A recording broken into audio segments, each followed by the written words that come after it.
Fala, gente! Bom dia, boa tarde, boa noite. Como é que vocês estão? Tudo bem? Como é que passaram a semana? Como é que tá cada um? Aqui em Curitiba, muito frio. Eu estou em Almirante Tamandaré, região metropolitana de Curitiba, a 10, 11 quilômetros do centro da cidade de Curitiba. E tá muito frio. Inverno tá chegando, hoje é dia 20.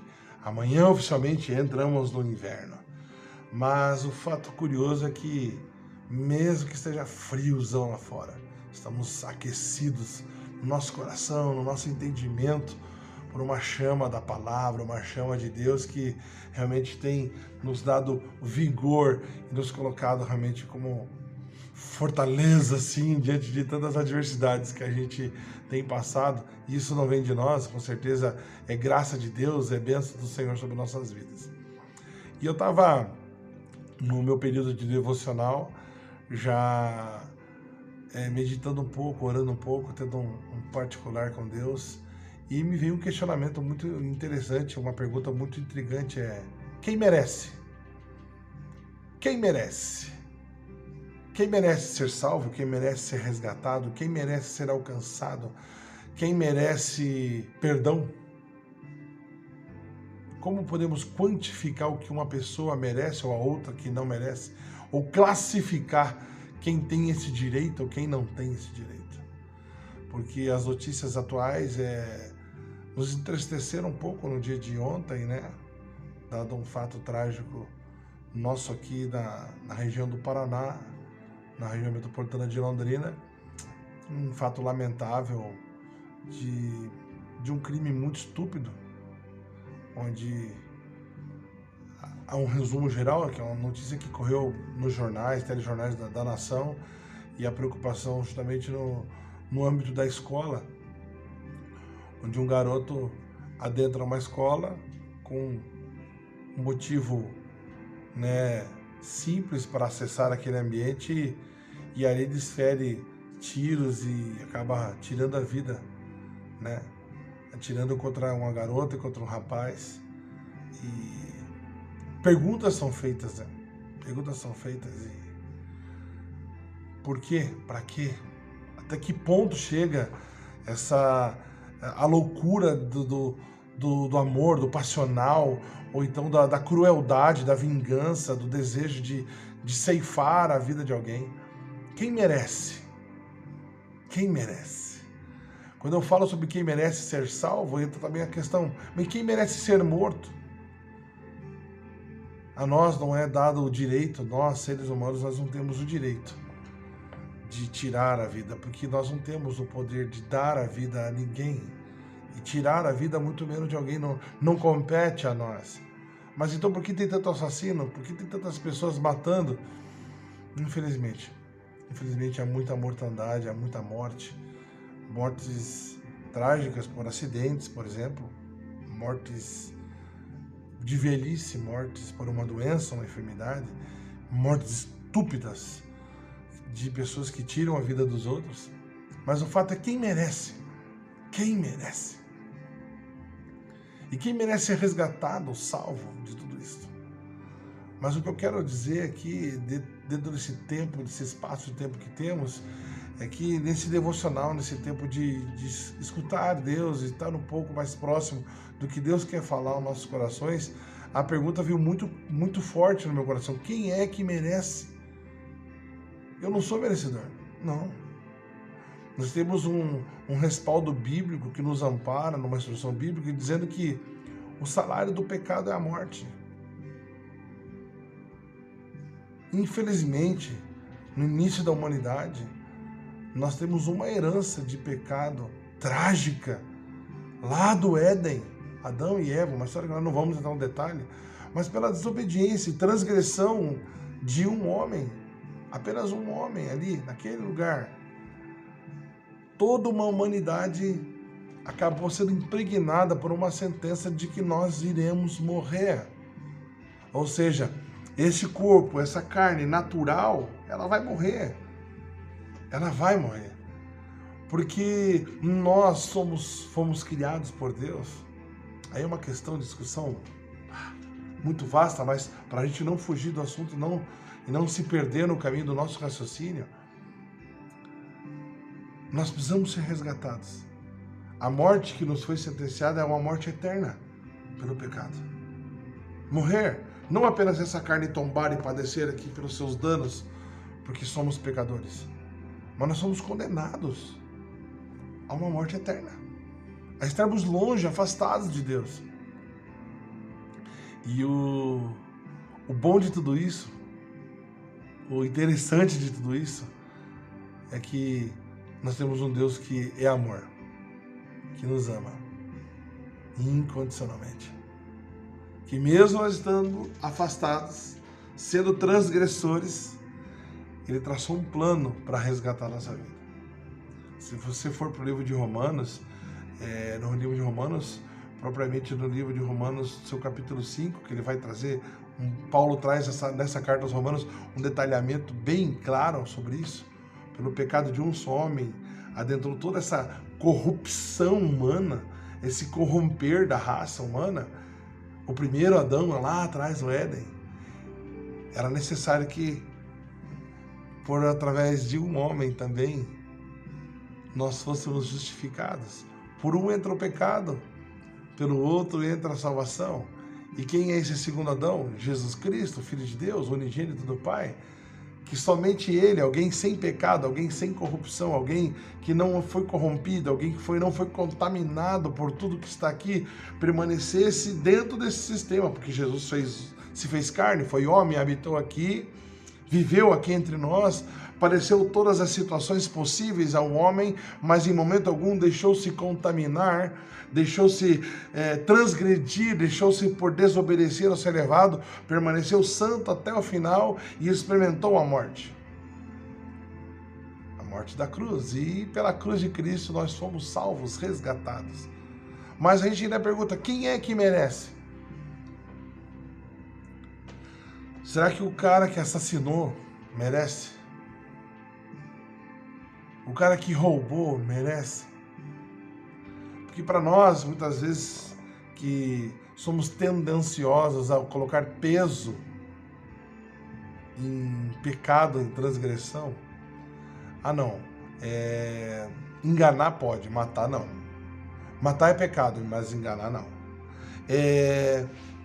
Roubar os outros, destruir a vida das pessoas por vingança ou por qualquer outro sentimento danoso, doloso, é muito pecado, mas mentir pode. Então nós somos tendenciosos a colocar peso na transgressão, quando o pecado é pecado. O erro fatal nosso, a nossa natureza pecadora. Então a nossa condenação ela é única, ela é para todos. Todos vão morrer, todos vão precisar experimentar, porque nós somos sentenciados à morte, mas não a morte eterna. A nossa condenação, que era contra nós pelos nossos erros da morte eterna, sem salvação alguma, em Cristo Jesus, nosso Senhor, ela foi aniquilada, essa sentença, ela foi quitada, ela foi revogada, ela foi suprida na cruz do Calvário pela morte do Senhor Jesus, pelo derramar do seu sangue, pela entrega do seu corpo, que foi moído por nós. A Bíblia é muito clara no profeta quando diz que o castigo que nos traz a paz estava sobre ele.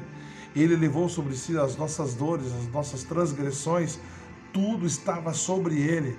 Ele pegou para si toda a culpa da humanidade e colocou no madeiro sacrificialmente, morrendo por nós. O justo, puro, verdadeiro, Filho de Deus, Ele, o Deus, o Verbo encarnado, morre, se entrega para remir os nossos pecados, para nos libertar dessa sentença.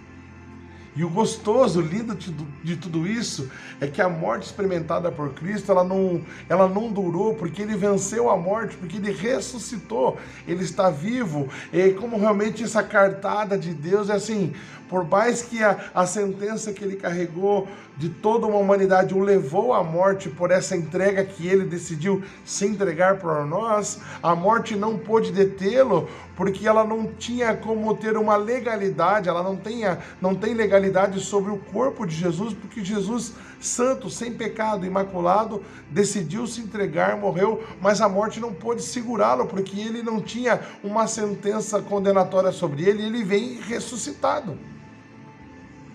Digamos, o que pode segurar o homem sem Deus, sem salvação, morto nos seus delitos, numa eternidade sem Deus, é essa sentença que é sobre nós. Mas aí que vem a maravilha da graça, favor imerecido. Nós que não somos merecedores, somos alcançados por Jesus Cristo e resgatados, salvos. A nossa sentença foi paga. Você não deve nada. Não. Mas aí sobre quem merece? Mas quem merece tudo isso? Vamos para o texto da Bíblia, no livro de João, no capítulo 1 de João. Se você seguir os primeiros versos e chegar no verso de número 12, diz assim: mas a todos quantos o receberam, deu-lhes o poder de serem feitos filhos de Deus, aos que creem no seu nome. Portanto, o plano está traçado. Viver no merecimento da sentença que nós temos de pecado, agora tornou-se uma decisão. Uma decisão. Uma decisão. Você só fica refém dessa sentença se você quiser. Se você quiser continuar do jeito que você está, sem reconhecer Jesus como Salvador, sem crer no seu nome, de que Ele, o unigênito do Pai, veio para nos salvar. Se você não o receber, se você não entender que é necessário recebê-lo na sua vida, é como se você estivesse decidindo permanecer morto para a eternidade. Porque a chance da vida, agora ela existe, é palpável, é muito clara, é verdadeira. Então, de pessoas não merecedoras, através de Cristo, Ele nos faz acessados, conectados, reinseridos na graça para uma eternidade com Ele. Através dele. É só por Jesus. Por isso que nós temos nossos textos que a gente gosta da Bíblia.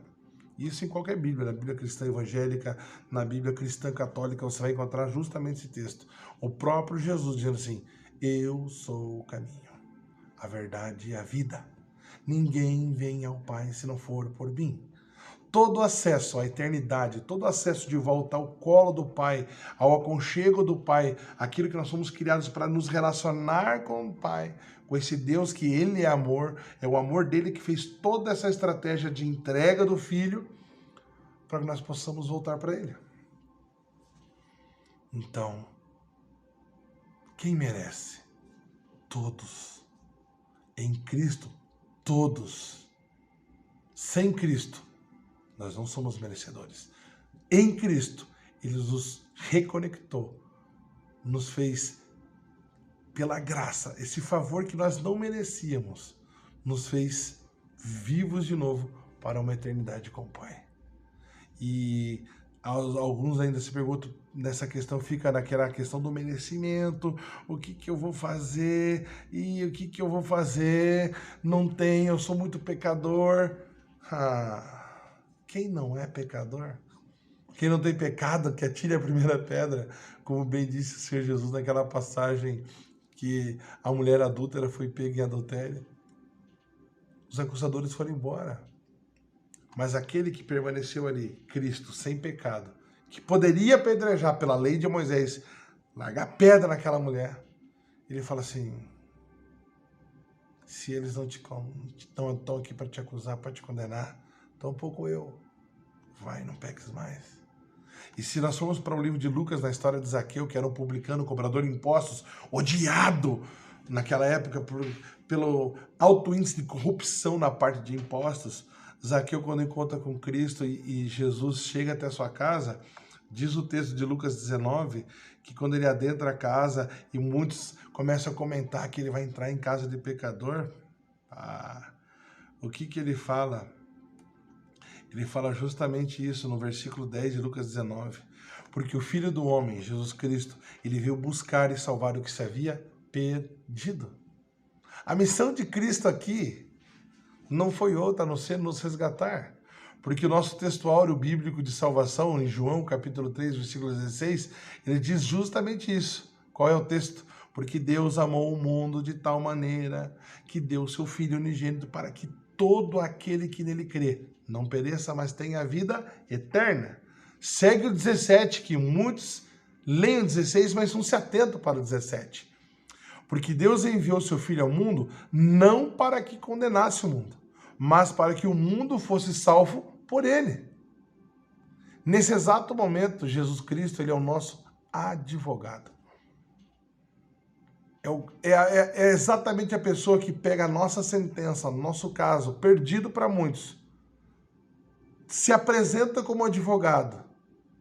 E nele nós somos justificados, nós somos purificados, nós somos salvos nele. Mas precisa partir de uma coisa, uma decisão. Você decide permanecer entre os que não querem, que não entendem, que não vão receber e vão padecer, infelizmente. Vai morrer. Ou entre aqueles que decidem e decidirão sempre ser resgatado, ser invadido por esse amor. Ser invadido por esse amor. Essa é a grande questão. O que você vai decidir? Receber esse amor ou não? Porque o que diz em Romanos capítulo 5, versículo 15, diz assim: mas não é assim o dom gratuito como a ofensa, porque se pela ofensa de um morreram muitos, muito mais a graça de Deus e o dom pela graça, que é de um só homem, Jesus Cristo, abundou sobre muitos. Então faça a sua escolha, decida. Nós não merecemos, por nossos méritos, jamais. Mas em Cristo, a graça nos alcança, nos salva e nos liberta, nos livra da condenação da morte. Beijo no coração. Não é sobre quem merece, porque ninguém merece. Mas em Cristo, somos mais do que vencedores sobre a morte. Somos ressuscitados com Ele pelo poder da graça e desse amor que transforma. Se essa mensagem foi importante para você, ou para mais alguém que você queira que escute sobre isso, que está justamente nesse ponto, quem é que merece? Compartilhe com alguém, manda para ele, deixa seu comentário, se inscreve no canal. Mensagem sem maquiagem é isso. Não tem um script preparado do que a gente vai falar. Existe algo que nos constrange, que mexe conosco. E a gente traz aqui para compartilhar à luz do que o Espírito Santo ministrar no seu coração. Que a sua mente seja conduzida, cativa, ao pleno entendimento da graça de Deus. Porque é justamente isso que nos salva. A fé em Cristo. E não se preocupa com você ter fé. A fé é para crer nele. É um dom de Deus que ele mesmo coloca em mim e em você para que nós possamos crer. Porque a gente nunca será suficiente em nada que nós geramos. Tudo vem dele. Beijão, até a próxima. Espero você.